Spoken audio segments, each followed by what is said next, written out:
Support for this program is provided in part by Guido's Fresh Marketplace.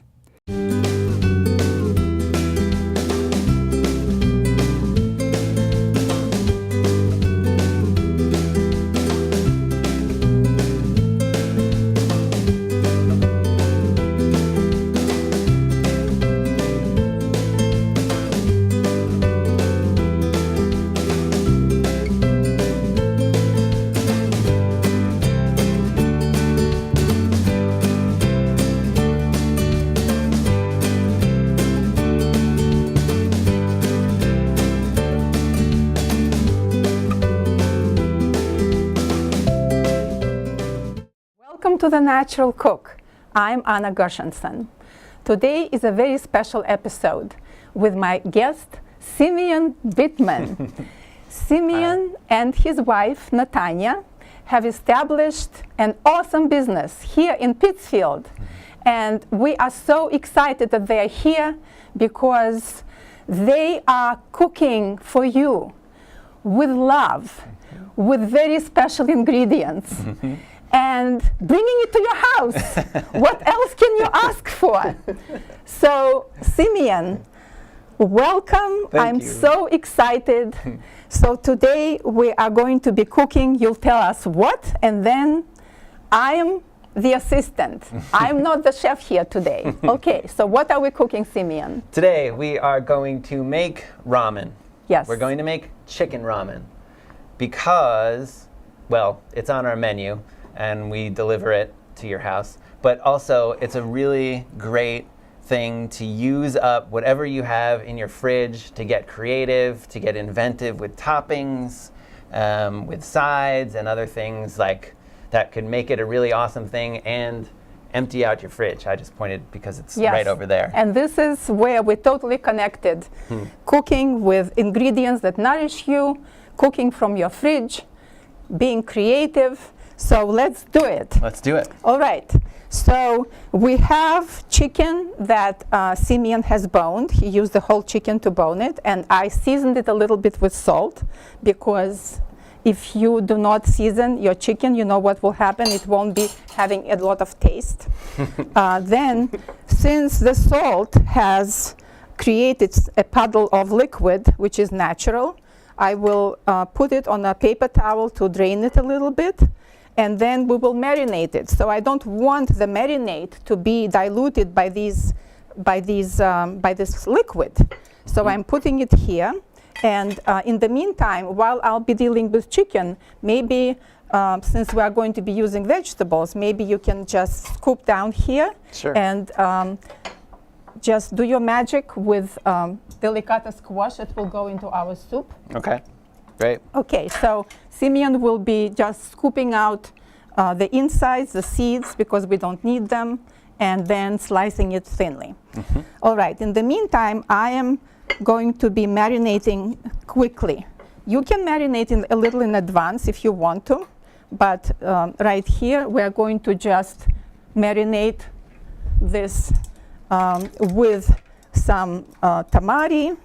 And we are using organic tamari and doesn't have wheat, so it's good for people who are gluten intolerant. So we will drizzle some of this. And this is, of course, not my creation. This is what Simeon has instructed me to do. And then we will use a little bit of toasted sesame oil. I'm also cranking up my skillet because we will be browning it, and then we will be throwing it into the oven at 400 degrees, and then a little bit of maple syrup, which is local. It's actually upside down maple syrup from Mesmoka. Nice. All right. All right. So yeah, you're seasoning it just right. You're putting just the right amount of things on there. The tamari is a strong, salty flavor, so you don't want to make it overbearing. She's already salted the chicken, so. That said, tamari has a certain kind of saltiness that's a little bit different than using, a table salt, a kosher salt, or a sea salt. Somehow it has like a certain depth to it, or in Asian cooking they like to call it umami. it also does have a salty quality to it as well. But salt is just, it's got salt, and that's a good thing to add. Anna was saying before we got on air today that she always likes to season things with salt because it makes things delicious. So just enough amount of tamari. She sprinkled on the sesame oil, not too liberally, because it is also a very strong, nutty, almost smoky, deep kind of flavor that can border on bitter if used too much, and could also just take over everything else. She gave a nice splash of maple, which is totally good. You don't want to, again, not too much of that, because in the searing and roasting process, the sugars in the maple could cook down a lot and create what we like to say in the industry, over caramelization, which is basically just a nice way of saying you burned it. Okay, so another flavoring that we're adding that Simeon suggested is garlic and ginger. Mm-hmm. And this is where I could have used my favorite tool, microplane grater, because that would have been just puree, and it would have right away lent its flavor to this chicken, but I chop it finely, and then I'll toss it together, and then it will go into the skillet to brown a little bit, and then we will finish it in the oven. All right, so let me just move this here. There you go. Okay, all right, and we're using grapeseed oil because it has high smoking point, and because canola is not my choice. I don't know how you feel about it. Mm-hmm. Also, why don't you tell us more, Simeon, about what it is that you are doing with your business and how you got here, how you got to do this? All right. Yes. We're doing a meal delivery service. It's almost fully prepared meals. Like in the case of this ramen, the chicken will be roasted off and the vegetables will be ready to go. It'll just be about reheating. But there might be a couple extra steps that you'll have to do just so you can feel like you're part of the process as well. Like assembling, for instance, there'll be pickles with your delivery and cilantro and these pickled egg. You might have to actually slice that with a knife and things like that. But we basically got here because we were looking around for ways that we can give our, I hate to sound a little mushy, but how we could give our love to people, because we have a lot of it. That's not mushy. That's the essential part of life. Thank you. You know, my wife and I were in a happy place. We took a turn in our life recently and just decided to live our lives how we want to live our lives. And I happen to have been cooking for a really long time, and I really love doing it. And we decided to do this thing where we just bring food to people that we are able to control what we want to cook and get creative with it and bring the love into it and try to bring it to people. So part of giving love is also being selfless and try to really bend over backwards for people in a way that doesn't kill us, you know, but really extends our ability to care for people. So meal delivery, bringing it right to people, is a way of extending the kind of love that's already in the food. So we put the chicken breast side down first, and we have browned it. And as you can see that it's cooking just a little bit too fast for me because I didn't want to have this char. And at this point, I'm just going to transfer it into the oven. However, I will pour off some of the oil because I don't want the oil to start burning in the oven. Thank you. Okay, so and I will say that even though there is a little dark on there, it's okay. Yes, yes. It'll actually, some of them are seared at different levels, so that depth of flavor may actually balance itself out in a way that's kind of pleasant. So you'll have a rich, kind of almost smoky flavor, but we'll also still have a really deep flavor from the searing of the chicken. Okay, so it is going now into the oven to finish cooking, and while I will be working here with vegetables, so what I will be doing, I will be taking the kale, and you can use any kale. I just love lacinato kale. And if you take the rib off, and you can do it very easily this way, you don't even need a knife, then stems, you can save for soup later. Like, for example, Simeon has charred stems here that he prepared, and he's going to add to the soup. They're right there. Right, and we'll use a little bit of cabbage. We'll use thinly sliced squash. We will season it a little bit and throw it into the oven so that it would soften before we put it into our soup. Okay, so while I'm working with this, Simeon is going to focus on noodles because he makes homemade noodles. Yes. We're always trying to figure out what from scratch means. I mean, how far down the rabbit hole do you go when it comes to cooking from scratch? And how far could we go for you guys when it comes to doing meal delivery and stuff? So one thing that we did a bunch of research and a bunch of trial and error, a lot of trial and error on, is making our own ramen noodles. The secret is actually to alkalize the dough in such a way that it makes it very springy and rubbery and awesome. So I've pre-made it, and I actually started rolling it out a bit, but I wanted to give you a sense of this process, so maybe if you ever feel daring and want to do it at home, you can do it.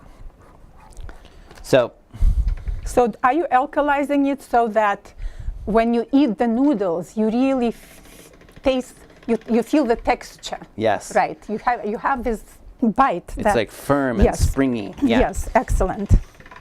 Another part of that springiness and that texture is during the rolling out process, you fold the dough on top of itself and then put it back through.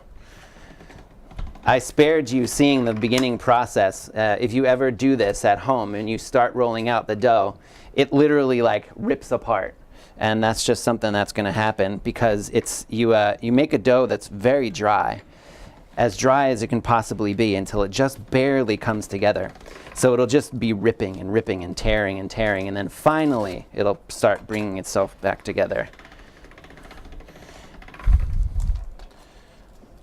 So that's looking pretty good. And then I'm working down the numbers on the side here. I was just on the number 0. Now I'm going down to 1. I do this with my kid sometimes. It's really fun. He's getting really good at it. This is really interesting. I always advocate to get kids involved in the kitchen, because once they get their hands into cooking, they want to taste what it is that they made. Yeah. Even when I was teaching kids cooking classes, the things that kids wouldn't want to eat once they prepared it.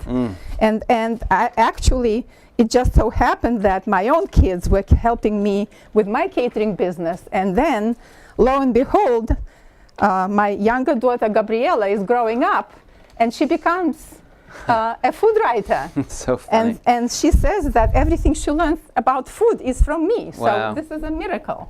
That's amazing. That's so great.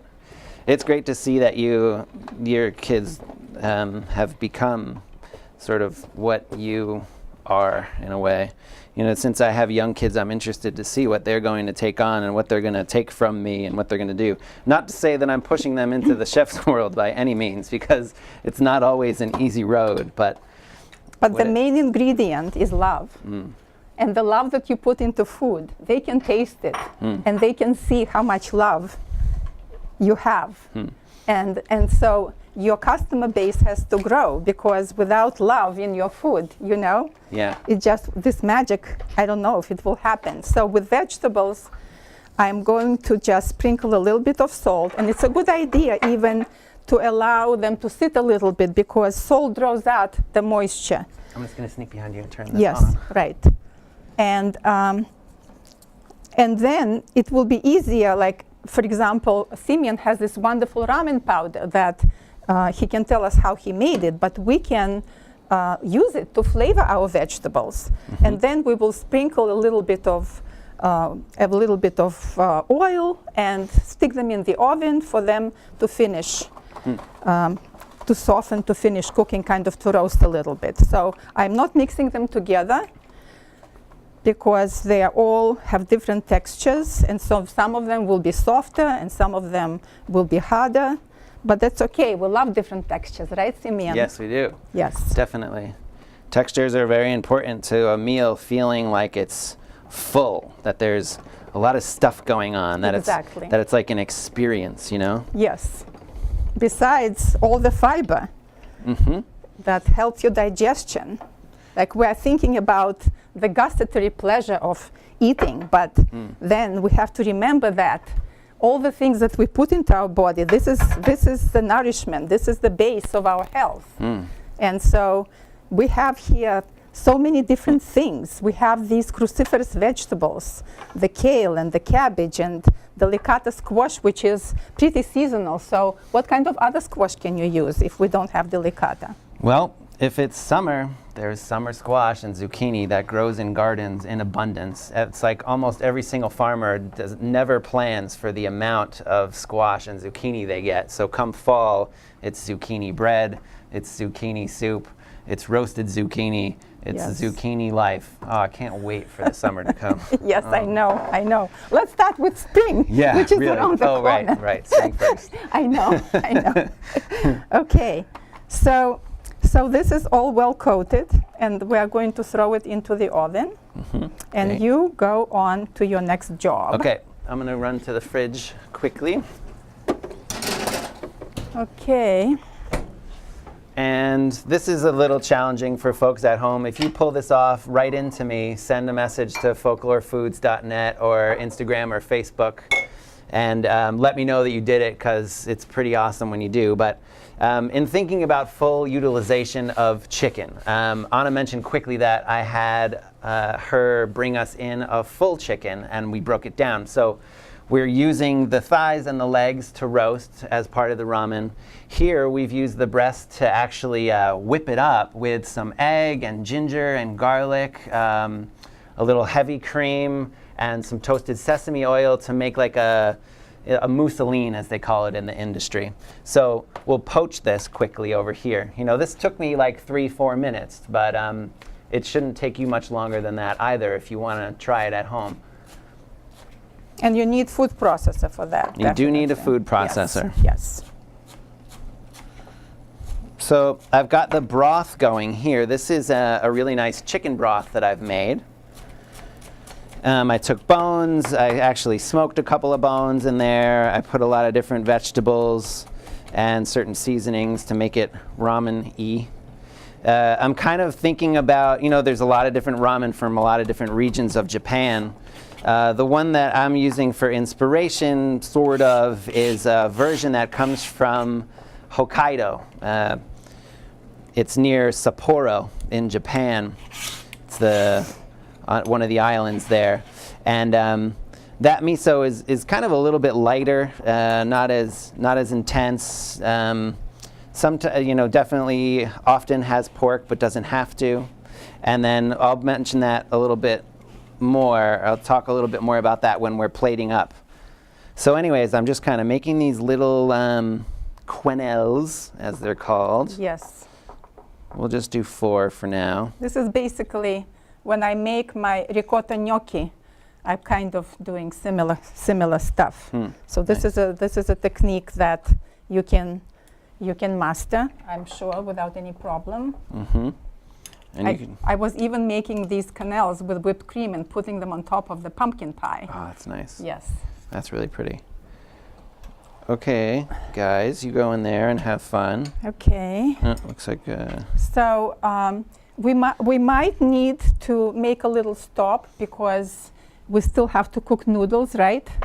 And the main thing is to make sure that our chicken is ready. We'll be floating it on top of the soup. The presentation is going to be amazing. I can't wait to see it and to taste. Yeah.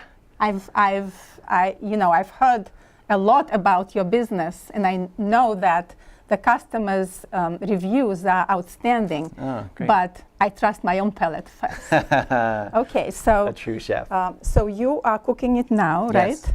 And we'll cook noodles the last minute, right? Yes. Okay, so we'll take a break now to make sure that we have our vegetables and chicken ready, and we'll be right back.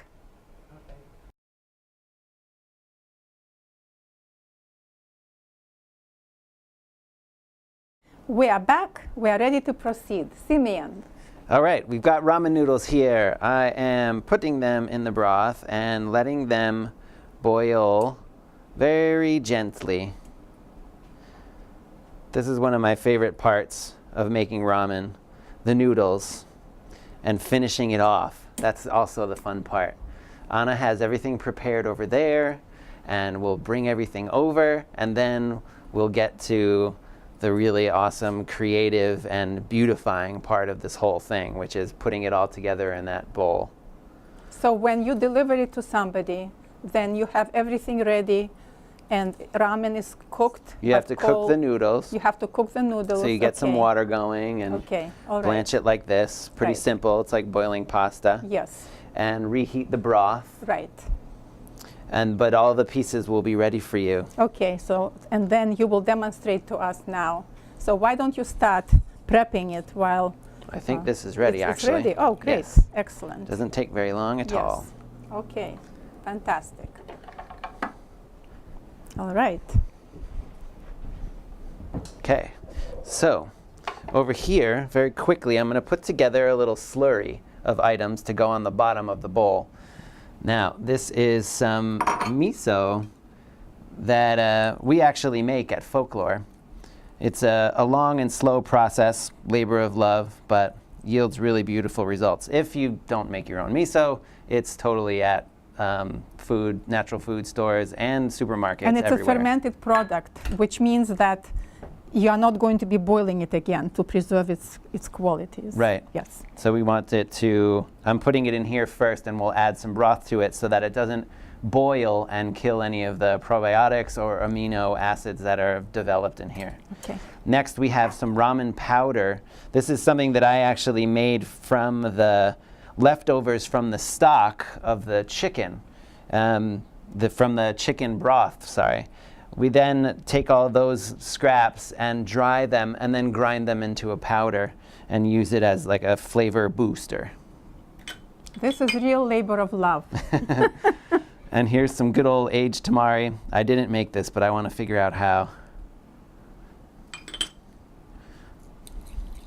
Okay. Make a nice little paste. This goes, so this is like the super umami flavor pack for the soup. Put a little bit on the bottom. Kind of use your eye, use your judgment, how much you feel. This is salty, strong in flavor. Take some broth.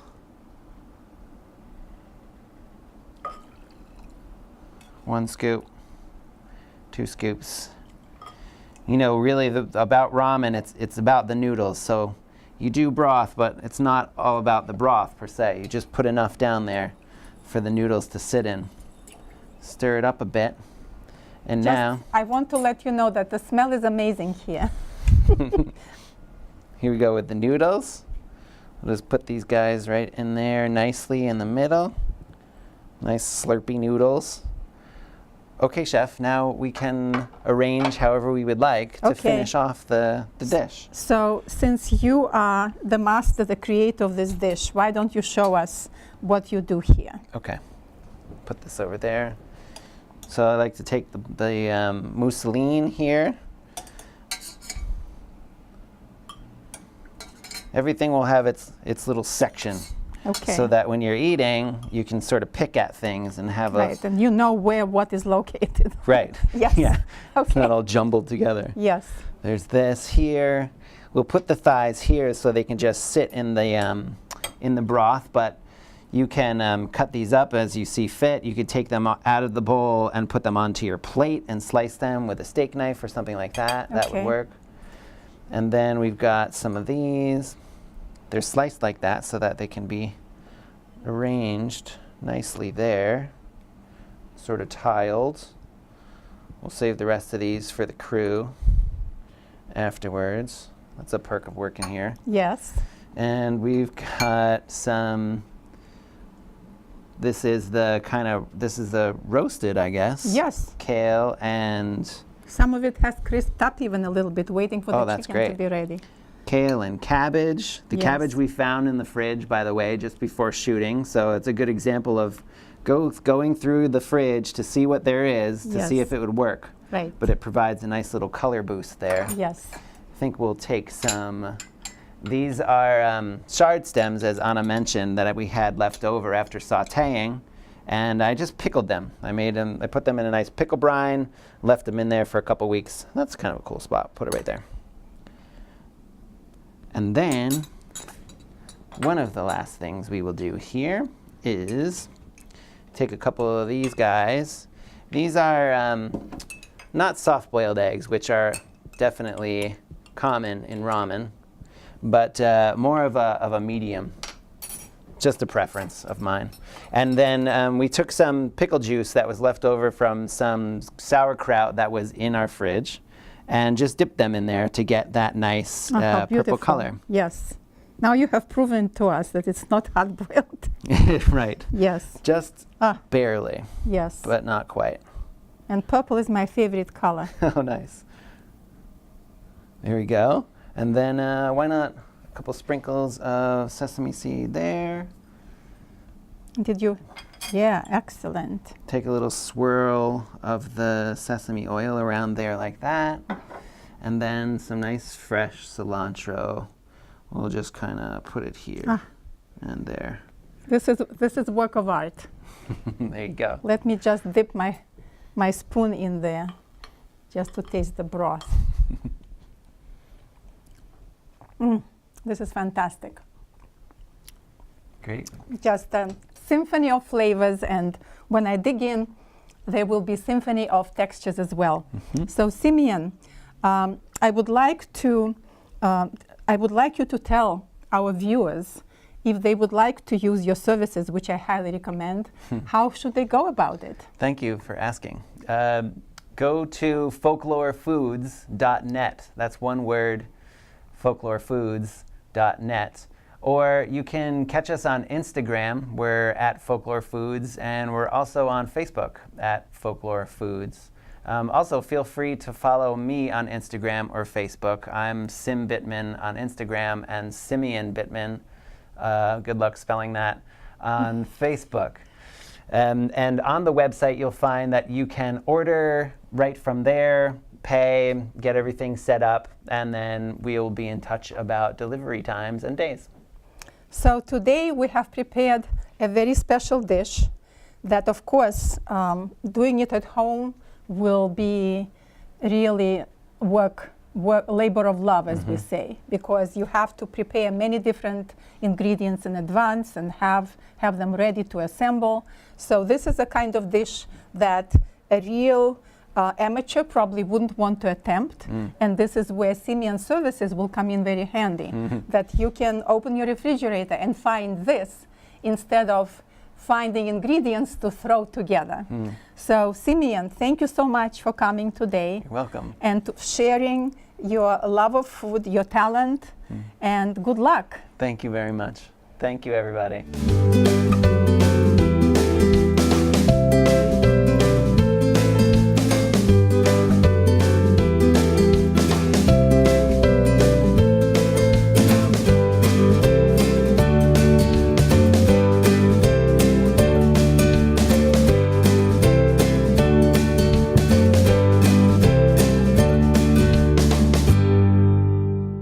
Support for this program is provided in part by Guido's Fresh Marketplace.